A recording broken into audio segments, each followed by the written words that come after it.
Bismillahirrahmanirrahim. Assalamualaikum warahmatullahi wabarakatuh. Kami dari kelompok 6 akan mempresentasikan tentang advokasi manajemen satuan lembaga PAUD yang kami lakukan berdasarkan hasil observasi yang telah kami laksanakan di TK Quran Zahira atau TKQ Zahira. Nah, sebelum membahas terkait presentasi yang akan kami lakukan atau advokasi manajemen yang telah kami lakukan, saya akan memperkenalkan para anggota satu persatu. Pertama, nama saya Hana Aziz. Selanjutnya ada... Perkenalkan, nama saya Exalia Putri. Perkenalkan, nama saya Rosi Rahmadewa. Halo, nama saya Puspa Maharani dan saya juga akan ikut presentasi. Baik, sebelum memasuki pokok bahasan terkait advokasi manajemen yang telah kami lakukan, sebelumnya saya Hana selaku moderator akan menjelaskan terlebih dahulu terkait lingkup kegiatan yang telah kami lakukan sebelumnya. Di mana yang pertama kami telah melakukan observasi langsung ke TKQ Zahira untuk mendapatkan informasi dan data-data mengenai manajemen lembaga tersebut. Lalu selanjutnya kami melakukan wawancara kepada salah satu pihak dari TKQ Zahira untuk mendapatkan informasi terkait penerapan manajemen yang ada di lembaga tersebut. Selanjutnya kami melakukan asesmen dari data-data yang telah kami dapatkan dengan berlandaskan teori ataupun standar dan dasar hukum yang berlaku yang ada. Dan yang terakhir kami melakukan advokasi terkait manajemen yang ada pada TKQ Zahira untuk mengupayakan solusi dari masalah yang ada di beberapa manajemen lembaga tersebut. Selanjutnya masuk ke dalam pokok bahasan yang akan kami bahas dalam advokasi manajemen penyelenggaraan PAUD kali ini. Itu yang pertama ada profil lembaga atau profil dari TKQ Zahira sendiri. Lalu yang kedua ada asesmen kebutuhan lembaga, di mana asesmen ini berdasarkan hasil dari data observasi yang telah kami dapatkan dan juga berlandaskan teori maupun dasar hukum yang ada. Dan yang ketiga adalah advokasi manajemen atau upaya kelompok kami dalam memberikan advokasi untuk lembaga. Dan yang terakhir ada kesimpulan, yaitu kesimpulan dan rekomendasi yang kami berikan untuk lembaga tersebut. Baik, selanjutnya saya akan membahas terkait profil lembaga dari TKQ Zahira sendiri. Yang pertama, nama lembaganya TKQ Zahira atau TK Quran Zahira. Tahun berdirinya yaitu tahun 2006. Lokasi atau alamat dari TKQ Zahira sendiri ada di Jalan Adikarya, Pintu Air, RT 005, RW 05, nomor 68, Kedoya Selatan, Kebonjeruk, Jakarta Barat 11520. Untuk akreditasinya sendiri sejauh ini TKQ Zahira belum terakreditasi. Misi dan tujuan dari lembaga atau dari TKQ Zahira sendiri, yang pertama visinya yaitu untuk membentuk anak usia dini menjadi pribadi yang beriman, memiliki keterampilan, mandiri, cerdas, dan berakhlak mulia dalam memasuki dunia pendidikan dasar. Lalu misinya sendiri yang pertama meningkatkan kualitas anak didik untuk memenuhi kebutuhan pendidikan dasar. Yang kedua mengembangkan bakat dan kemampuan anak melalui bermain sambil belajar secara nyata, menciptakan sejak dini sumber daya manusia yang cerdas, terampil, dan berakhlak mulia sesuai dengan ajaran-ajaran Islam. Yang keempat, menumbuhkan kegemaran dan kebiasaan membaca serta menghafalkan Al-Quran, zikir, berikut mengamalkannya. Dan tujuan dari lembaga ini sendiri adalah menjadikan anak usia dini mengembangkan potensinya untuk memiliki kekuatan spiritual, keagamaan, pengendalian diri, kepribadian, kecerdasan, berakhlak mulia, keterampilan yang berguna untuk masyarakat, bangsa, dan juga negara. Selanjutnya masuk ke dalam pembahasan yang kedua, yaitu asesmen manajemen lembaga TKQ Zahira, di mana dalam pembahasan kali ini kami akan menganalisis kesesuaian data hasil observasi yang telah kami lakukan dengan standar atau teori ataupun dasar hukum yang ada. Nah, untuk bagian manajemen pertama atau manajemen peserta didik akan dijelaskan oleh Rosi Rahmadewa. Kepada Rosi, dipersilakan. Terima kasih Hana. Nah, selanjutnya saya akan menjelaskan tentang asesmen manajemen peserta didik pada TKQ Zahira. Manajemen peserta didik merupakan upaya untuk memberikan layanan sebaik mungkin kepada peserta didik sejak proses penerimaan sampai saat peserta didik meninggalkan lembaga pendidikan karena sudah lulus atau tamat mengikuti pendidikan pada lembaga pendidikan tersebut. Dalam manajemen peserta didik, TKQ Zahira telah melakukan manajemen peserta didik dengan cukup baik, mulai dari proses pendaftaran hingga kelulusan peserta didik. Proses pendaftaran menggunakan formulir pendaftaran. Nah, tidak ada kriteria khusus yang disebutkan bagi peserta didik selain kesesuaian usia saja. Dalam formulir pendaftaran terdapat biodata mengenai peserta didik, dan juga biodata mengenai orang tua atau wali peserta didik. Di TK Ki Zahira terdapat 3 kelas, yaitu kelas A1, A2, dan kelas B, dan masing-masing kelas dipegang oleh guru yang berbeda.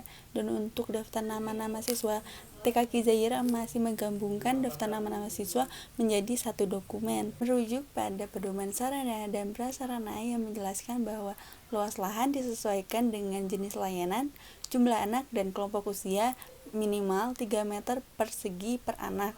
Namun sangat disayangkan karena TK Ki Zahira berada pada pemukiman padat penduduk yang memiliki satu ruangan saja yang difungsikan menjadi kelas A dan kelas B. Kelas A dan kelas B ini dipisahkan hanya menggunakan sekat pembatas yang dapat dipindah-pindahkan.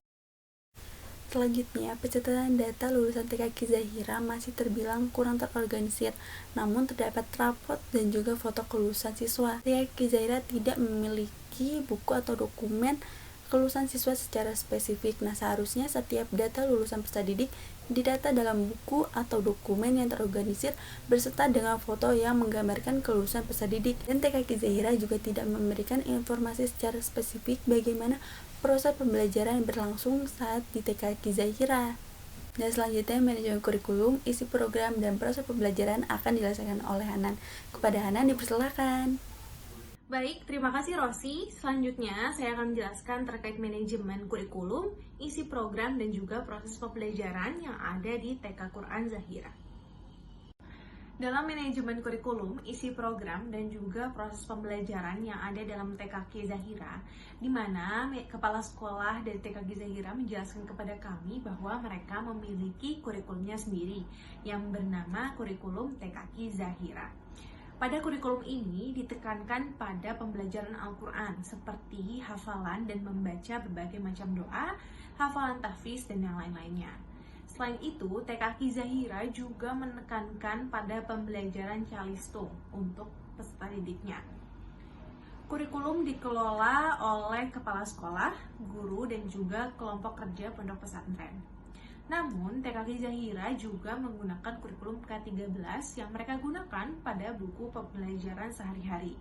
Jadi pada pembelajaran, guru dan kepala sekolah bersama-sama membuat lembar kerja yang kemudian dijadikan buku untuk digunakan siswa belajar. Nah, berikut ada foto-foto dari buku yang digunakan siswa belajar. Setelah melihat hasil ataupun data-data manajemen yang ada pada manajemen kurikulum, juga isi program maupun proses pembelajaran yang ada pada TK Ki Zahira, ditemukan bahwa dalam kurikulum sendiri mereka menggunakan kurikulumnya sendiri yang bernama TK Ki Zahira, juga menggunakan kurikulum K13. Namun dalam hal ini tidak terlihat secara rinci kesesuaian antara penggunaan kurikulumnya K13 dengan apa yang ada di TK tersebut. Nah, dalam isi program sendiri pada dasarnya standar yang ada dalam kurikulum 2013 adalah menggunakan pembelajaran tematik atau menggunakan tema maupun subtema dalam pembelajarannya.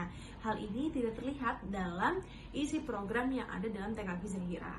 Lalu dalam proses pembelajarannya sendiri pun dalam kurikulum 2013 ditekankan bahwa dalam proses pembelajaran ada proses interaksi antara anak dengan guru maupun anak dengan orang tua, di mana dalam proses pembelajarannya sendiri TK Ki Zahira hanya menggunakan buku maupun LKS yang ada, dan mereka dengan hal itu menunjukkan bahwa proses interaksi yang terjadi antara anak dengan guru mungkin tidak terlihat begitu banyak, di mana anak hanya sekedar belajar menggunakan buku ataupun LKS saja. Hal ini tidak menyesuaikan pada standar pembelajaran anak, di mana anak bebas memilih pembelajaran yang mereka inginkan, belajar dengan cara yang menyenangkan ataupun belajar sesuai dengan kebutuhan dan juga aspek perkembangan mereka.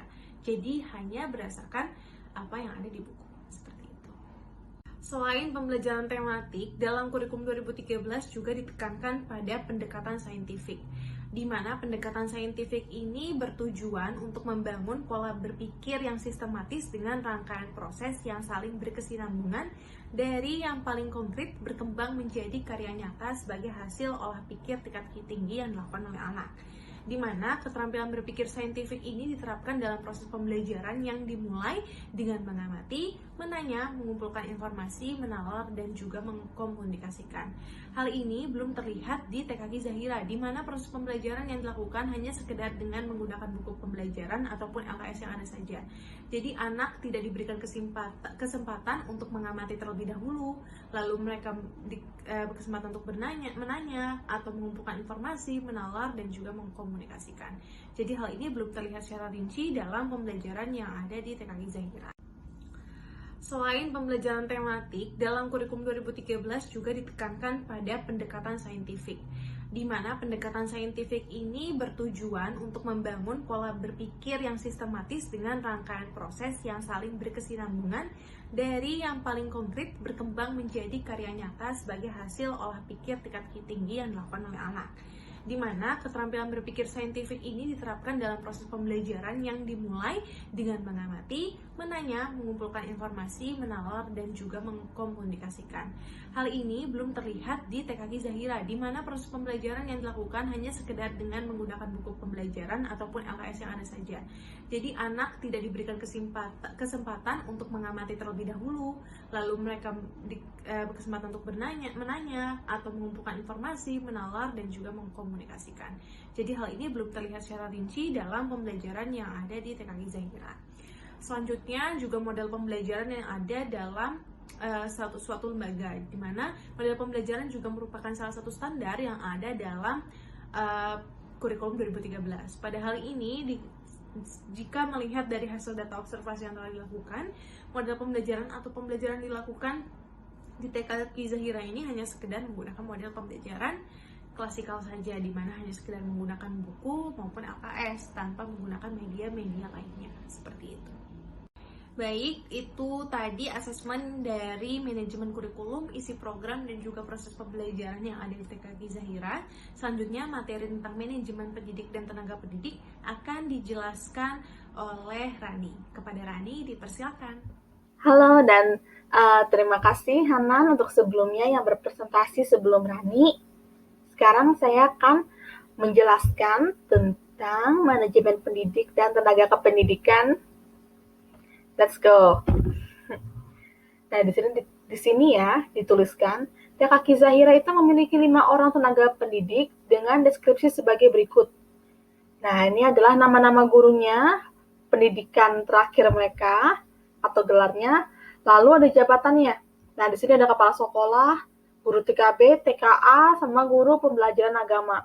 Nah, pada penerapannya ini ya, semua tenaga pendidik di TK ini sudah berperan sebagai tenaga kependidikan seperti administrasi dan kebersihan. Nah, untuk pengelolaannya juga, administrasi masih dipegang langsung oleh kepala sekolah yang merupakan pendiri dari lembaga itu juga sendiri. Lalu di sini ini, menurut Permendikbud nomor 137 tahun 2014 ini ya, kualifikasi guru PAUD itu adalah guru dalam satuan PAUD yang memiliki ijazah S1 dibanding pendidikan dengan anak usia dini. Bagi guru yang memiliki kualifikasi akademik ijazah D2 atau SMA, maka disebut sebagai guru pendamping. Nah, guru pendamping ini dan guru yang utama ini sama-sama memiliki kompetensi, yaitu kompetensi pedagogik, kepribadian, sosial, profesional juga. Nah, guru pendamping ini adalah sebagai guru yang bertugas untuk mendampingi guru yang utamanya ini dalam proses pembelajaran. Mereka juga memiliki sertifikat pendidikan profesi guru PAUD dari perguruan tinggi yang terakreditasi. Nah, jika merujuk pada standar kualifikasi pendidik atau guru PAUD tersebut ini ya, TK Zahira ini belum memiliki tenaga pendidik yang merupakan lulusan di bidang pendidikan PAUD. Karena TK Zahira ini masih merupakan TK berbasis Islam. Jadi paling tidak 1 atau 2 pendidik yang memiliki latar belakang di bidang pendidikan anak usia dini tersebut nih ya, harus memenuhi standar yang sudah Rani sebutkan di atas. Nah, baiklah, terima kasih. Dan selanjutnya, presentasi ini akan dilanjutkan oleh Hanan lagi. Bye-bye. Terima kasih Rani. Selanjutnya saya akan melanjutkan pembahasan terkait asesmen manajemen sarana dan prasarana yang ada di TKK Zahira. Berdasarkan data hasil observasi yang kami temukan, data sarana dan prasarana pembelajaran yang ada di TKK Zahira antara lain gedung sekolah atau ruangan itu hanya satu jumlahnya, ruang kelas 1 itu termasuk dengan gedung ruangan tersebut atau gedung sekolah tersebut. Lalu dalam ruangan tersebut ada 2 AC, 40 meja, 40 kursi, 1 buah lemari, 1 buah papan tulis, 1 buah jam dinding, dan 4 lampu ruangan. Pada dasarnya, TKK Zahira pernah mengajukan bantuan sarana dan prasarana kepada BUMN pada tahun 2017 dan juga pada lembaga Pokja atau kelompok kerja. Namun, dominannya, keseluruhannya, sarana dan prasarana yang ada itu merupakan pemberian sukarela atau sumbangan dari masyarakat sekitar. Berdasarkan hasil data observasi yang kami temukan terkait sarana dan prasarana yang ada di TKK Zahira sendiri, analisis yang kami dapatkan jika merujuk pada pedoman sarana atau aturan standar dari beberapa hal-hal umum yang harus diperhatikan dalam sarana dan prasarana di pendidikan anak usia dini ada antara lain ada 4, di mana yang pertama adalah kesesuaian dengan kebutuhan dan perkembangan anak. Jadi pengelolaan sarana yang baik itu bukan terkesan mewah atau seperti harus mewah gitu, harus mahal, tapi justru pengelolaan sarana yang baik itu kesesuaiannya penataan tersebut dengan kebutuhan dan perkembangan anak. Jadi sesuai atau tidakkah penataan sarana dan prasarana yang ada dengan kebutuhan dan perkembangan anak. Lalu yang kedua ada tipe atau jenis kegiatan. Jadi sarana dan prasarana belajar itu disesuaikan dengan tipe atau kegiatan ataupun model pembelajaran yang dibutuhkan oleh suatu lembaga. Jadi penataan sarana juga harus memperhatikan tipe dan jenis kegiatan yang akan sekolah tawarkan kepada peserta didik atau kepada anak. Lalu yang ketiga ada keselamatan dan kenyamanan, di mana pengelolaan sarana dan pendidikan anak usia dini itu harus memperhatikan faktor keselamatan dan keamanan. Ini merupakan hal yang sangat penting dan perlu diperhatikan oleh sebuah lembaga. Yang keempat adalah fleksibilitas, di mana pengelolaan sarana yang baik itu harus secara luas atau fleksibel untuk ditukar, dipindah, dimodifikasikan atau diganti pada setiap periode tertentu, seperti itu. Jadi berdasarkan 4 hal-hal umum yang harus diperhatikan dalam pengelolaan sarana dan prasarana, pada dasarnya TKK Zahira sendiri sudah menerapkan hal tersebut, namun belum cukup terlihat dari segi kesesuaiannya dengan standar yang seharusnya seperti itu. Misalnya yang pertama memiliki luas lahan minimal 300 meter persegi, memiliki ruang kegiatan yang aman dan sehat dengan rasio minimal 3 meter persegi per anak-anak, di mana tersedia fasilitas cuci tangan dengan air bersih. Hal ini belum begitu terlihat dalam pengelolaan sarana dan prasarana yang ada di TKK Zahira. Lalu memiliki ruang guru, ruang kepala, memiliki ruang UKS, memiliki kamar mandi yang mudah dijangkau oleh anak dengan pengawasan guru. Nah, hal-hal yang ini itu belum terlihat di TKK Zahira karena pada dasarnya TKK Zahira hanya memiliki 1 ruangan untuk pembelajaran dan seluruhnya seperti itu. Lalu juga salah satunya yang menjadi concern atau perhatian dari kelompok kami kepada TKK Zahira sendiri adalah yaitu belum memiliki alat permainan edukatif atau APE yang aman, sehat, serta tidak membahayakan bagi anak yang sesuai dengan standar SNI. Jadi sejauh ini yang kami lihat berdasarkan hasil observasi adalah di mana pembelajaran yang dilakukan itu hanya berdasarkan buku dan LKS saja seperti yang tadi telah dipresentasikan sebelumnya.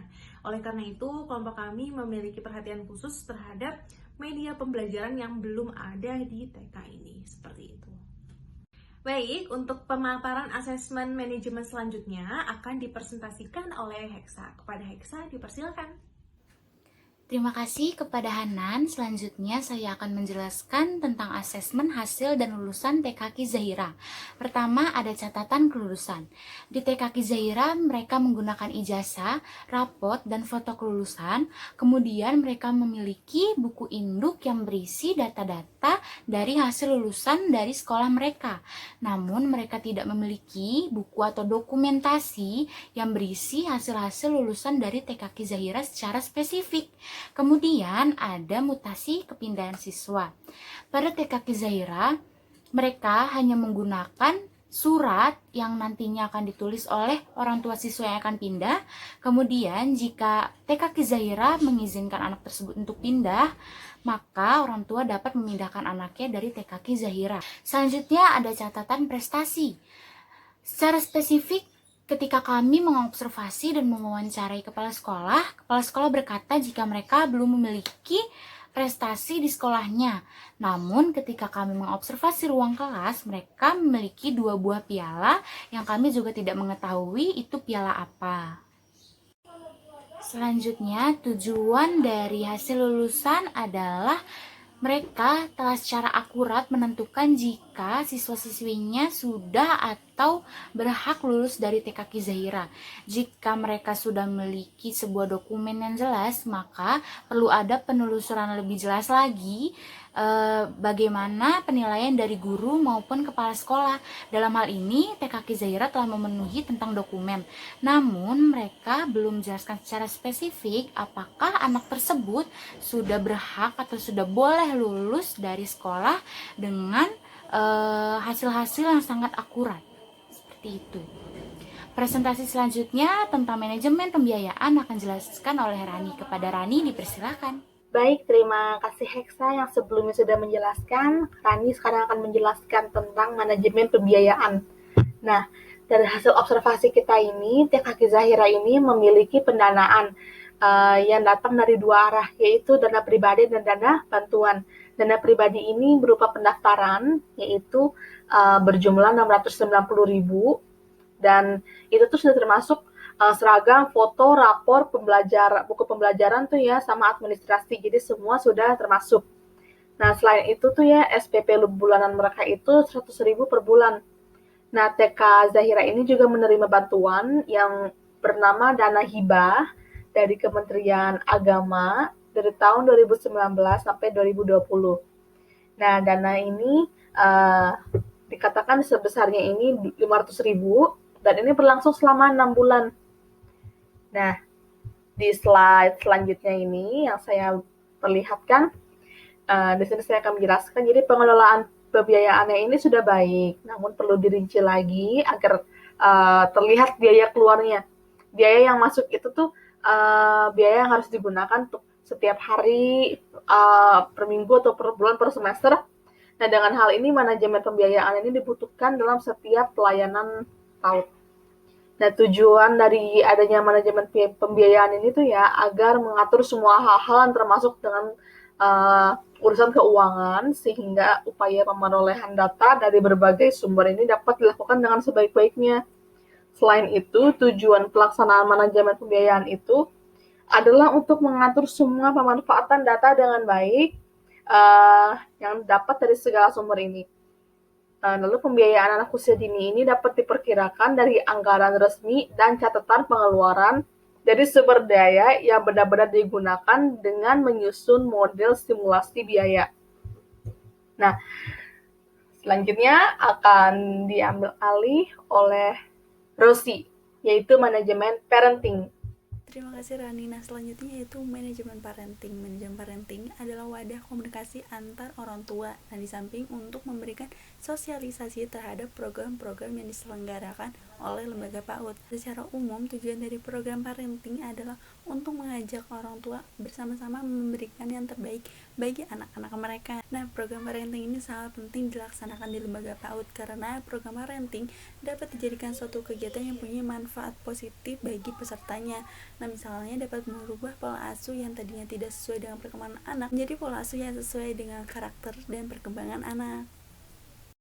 Dari observasi yang telah dilakukan, TK Ki Zahira tidak memberikan informasi secara rinci mengenai program parenting yang ada di lembaga dan tidak memberikan pula dokumen-dokumen yang memuat tentang data program parenting. Oleh karena itu, yang perlu diadvokasi dari manajemen parenting TK Ki Zahira adalah mendata program parenting yang dilakukan lembaga dalam satu dokumen. Dengan begitu, program parenting yang sudah ada atau yang sedang dilakukan dapat tercatat dengan rapi dan lebih mudah untuk dilihat.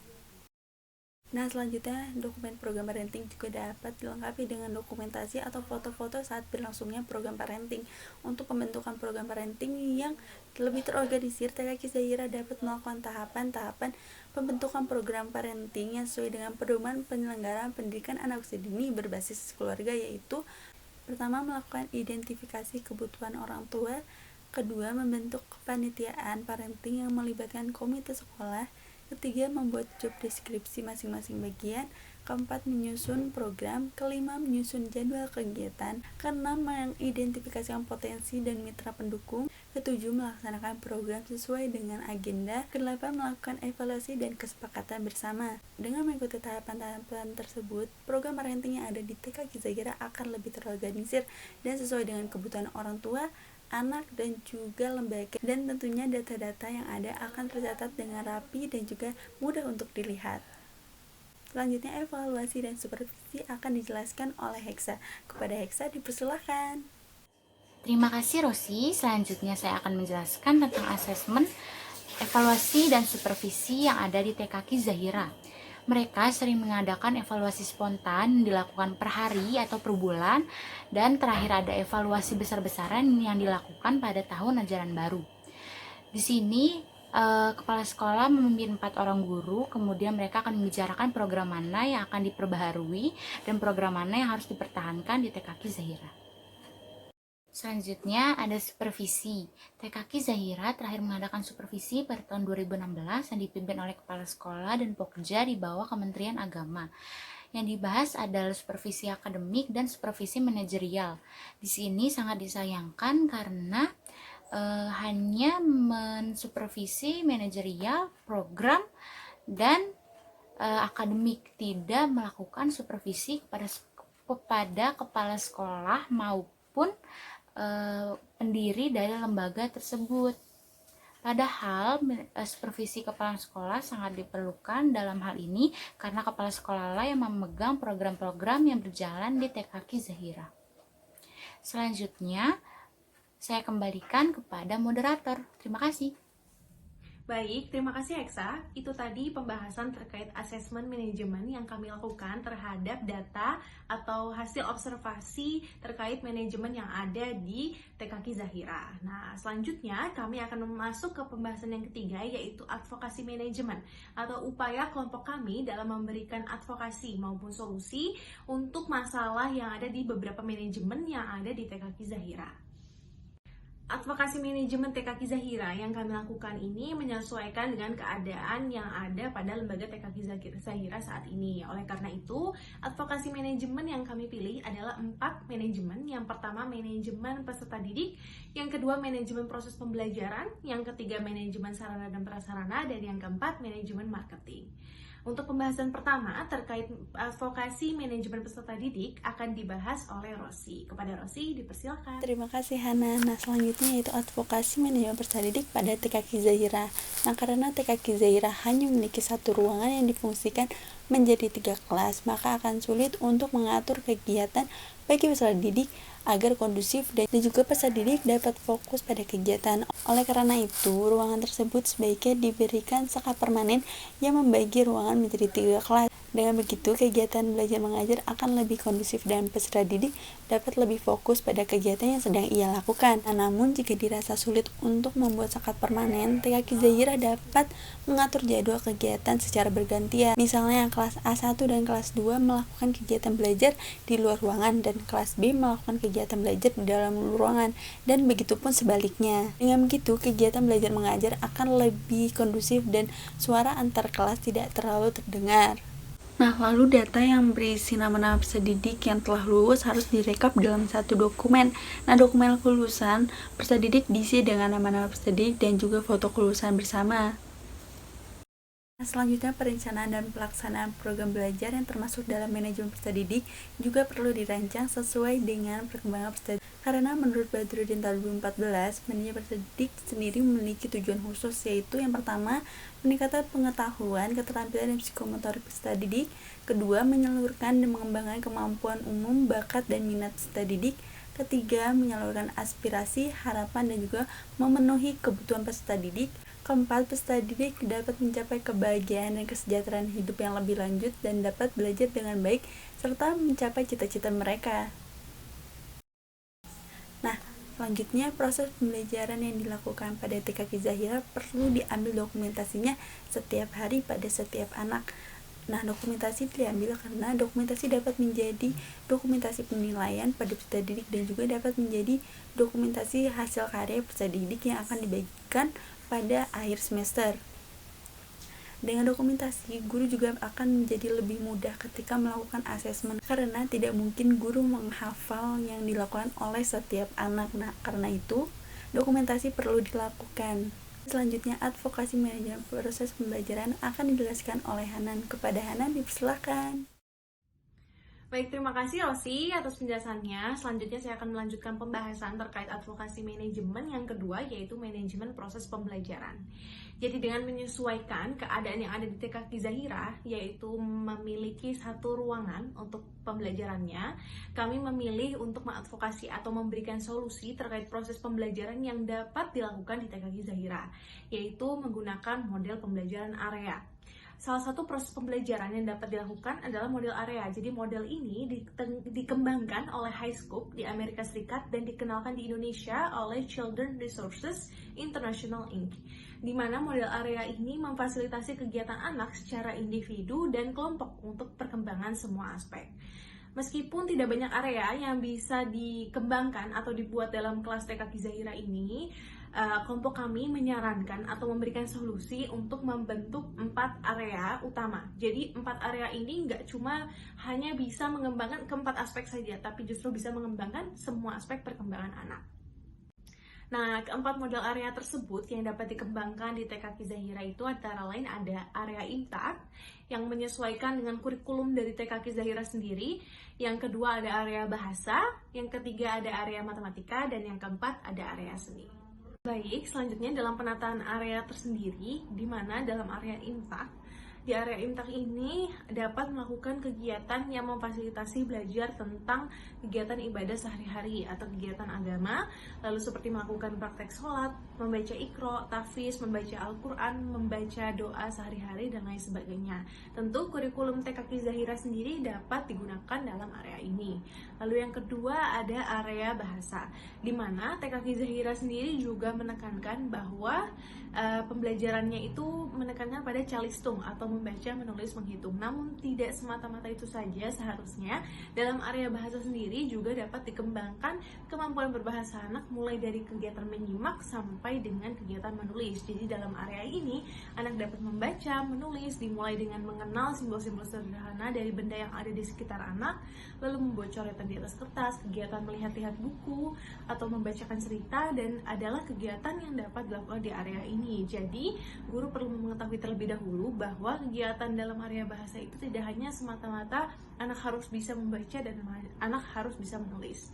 Tentunya buku pembelajaran yang ada dalam kurikulum TKQ Zahira sendiri dapat digunakan sesekali setelah menggunakan media-media pembelajaran yang akan kami rekomendasikan di bagian manajemen sarana dan prasarana. Selanjutnya ada area matematika. Nah, dalam area matematika sendiri sangat kental dengan kegiatan manipulatif. Hal ini tentu dapat mengembangkan kemampuan atau aspek perkembangan kognitif anak. Selain itu, aspek perkembangan sosial emosional juga dapat dikembangkan dalam area ini, seperti misalnya dalam kegiatan dapat belajar tentang bentuk, hitungan, angka, jumlah, mengelompokkan, ukuran pola, ataupun memasangkan, mengklasifikasikan. Kegiatan ini dapat mengembangkan aspek sosial emosional anak dengan melatih kesabaran anak dalam menghitung.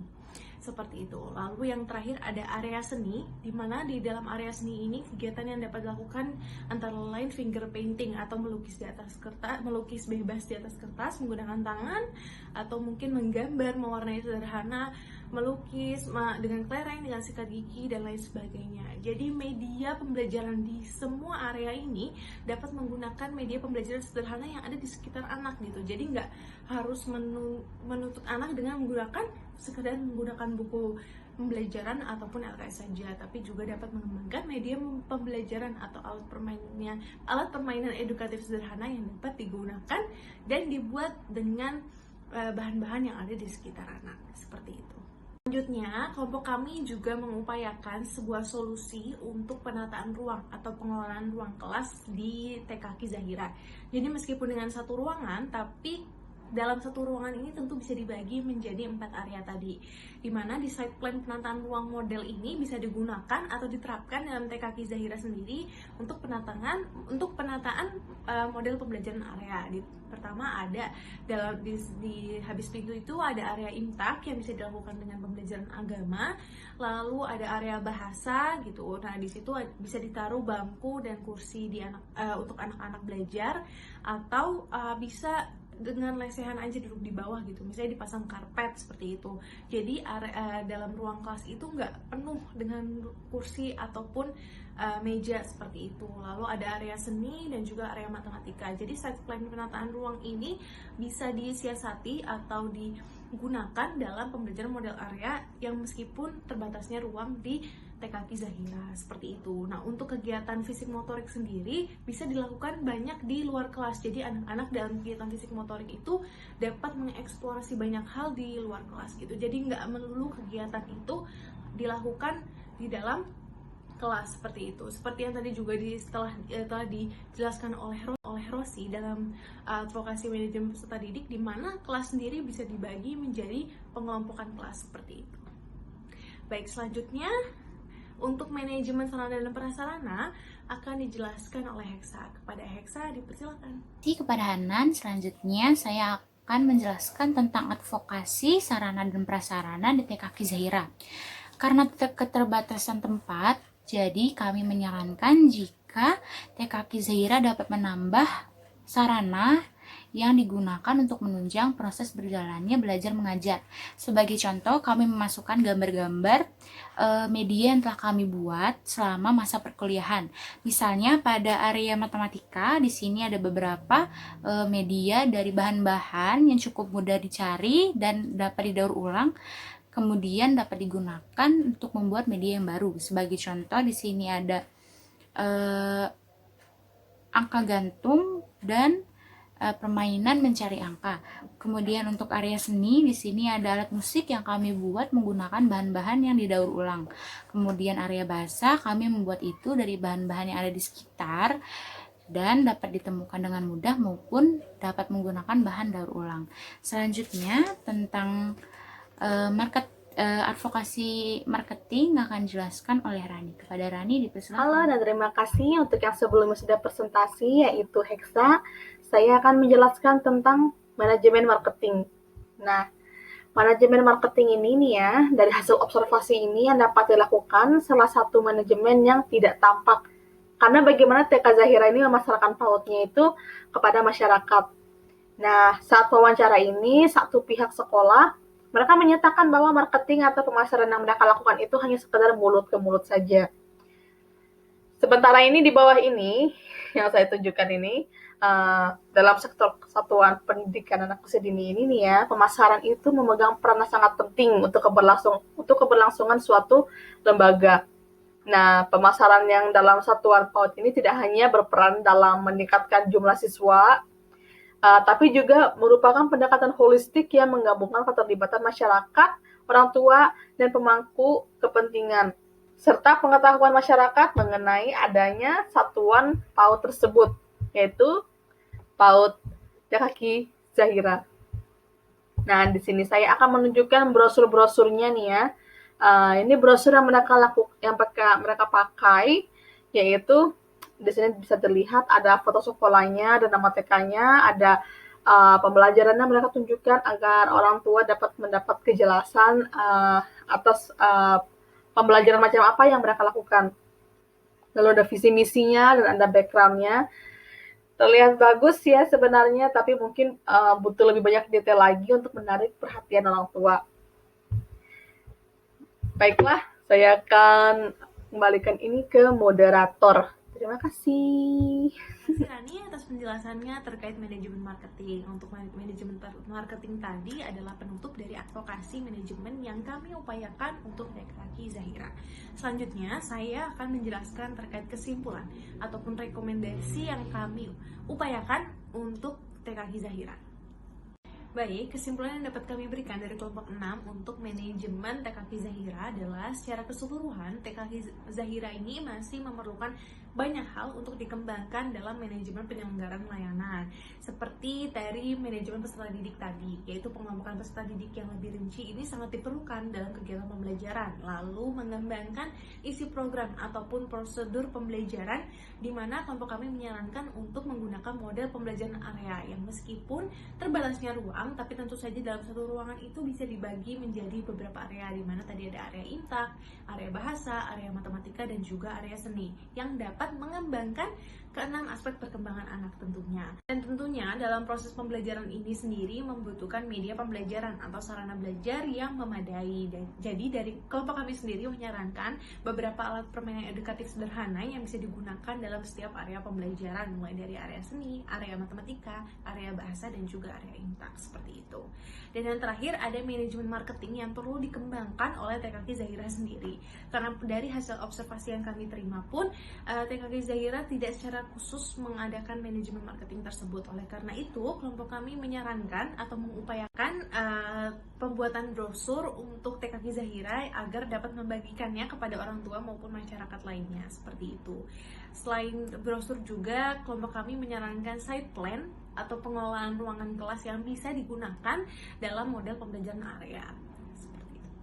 Kesimpulan akhir yang kelompok kami dapat berikan adalah kami berharap TKK Zahira dapat berkembang menjadi TK Quran yang lebih baik lagi, dan tentunya dapat mengelola manajemen penyelenggaraan pendidikan anak usia dini sesuai dengan standar serta aturan-aturan yang ada, dan tentunya dapat memberikan pelayanan yang mendasarkan pada perkembangan, kebutuhan, serta kebahagiaan anak dengan cara belajar yang menyenangkan. Itu tadi pembahasan materi terkait advokasi manajemen penyelenggaraan pendidikan anak usia dini yang kami lakukan kepada TKK Zahira. Kami mengucapkan terima kasih sebanyak-banyaknya pertama kepada Bapak Dr. Hafidin MPD karena telah memberikan kesempatan kepada kami untuk melakukan kegiatan advokasi manajemen ini, sehingga kami dapat mempelajari lebih dalam lagi terkait manajemen penyelenggaraan pendidikan anak usia dini. Yang kedua, kami mengucapkan terima kasih sebanyak-banyaknya kepada lembaga TKK Zahira karena memberikan kesempatan kepada kami untuk melakukan observasi serta wawancara untuk mengetahui terkait data-data manajemen yang ada di lembaga. Terima kasih telah menyaksikan video presentasi kami dari awal hingga akhir. Kami berharap video presentasi ini dapat bermanfaat, dan tentunya rekomendasi atau advokasi yang kami lakukan juga dapat bermanfaat untuk TKK Zahira. Kurang lebihnya mohon maaf. Wassalamualaikum warahmatullahi wabarakatuh.